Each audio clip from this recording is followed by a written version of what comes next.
But I'll throw it back to you with this, Peter. What would you do with Kadarius Toney? Well, I asked Andy Reid about that. I said, how can you continue to stick with him? And he said, he's a young guy with great talent. Myles, in an average year, I think Kadarius Toney, for at least a week or two, would be deactivated by Andy Reid.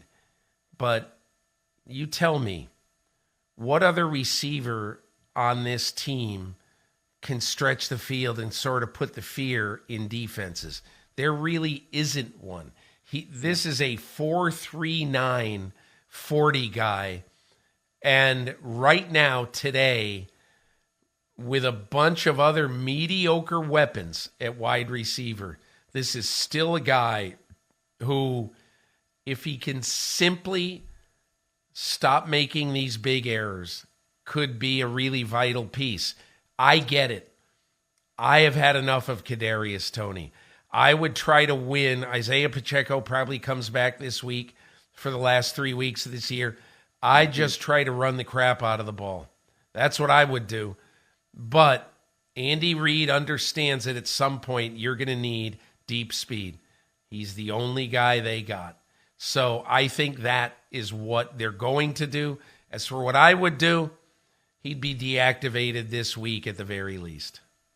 Yeah, I mean that's what I would do too. I mean, I think at a certain point you're too unreliable to be out there.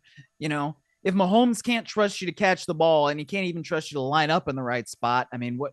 It's all at a certain point. What are we doing? I mean, they've got guys in Richie James and Watson's made a couple plays, but he's not the most reliable.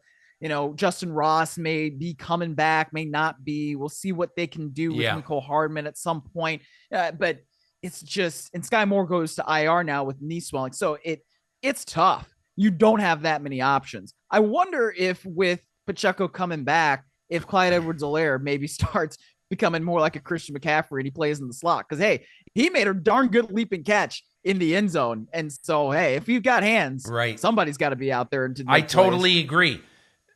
There was some talk about that after the game, that they're going to need to get, even if Pacheco comes back, they're going to need to keep Clyde Edwards-Helaire on the field because right now he's one of their best playmakers. So anyway, we shall see. Myles Simmons, thanks a lot for the conversation this week. We had some fun. We solved a lot of the world's problems, and I'm much appreciative of your help all the time. I want to wish you a Merry Cleveland Christmas. I will be having a Merry Christmas in Berkeley, California, taking the weekend off from writing this column for the first time in 26 years. So, anyway, it's going to be interesting.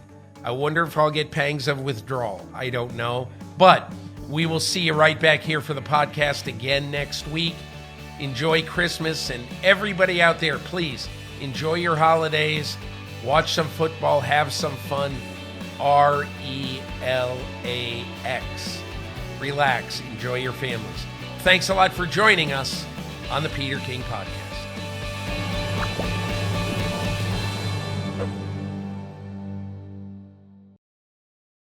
Hi, I'm Mike Tirico, and thanks for watching.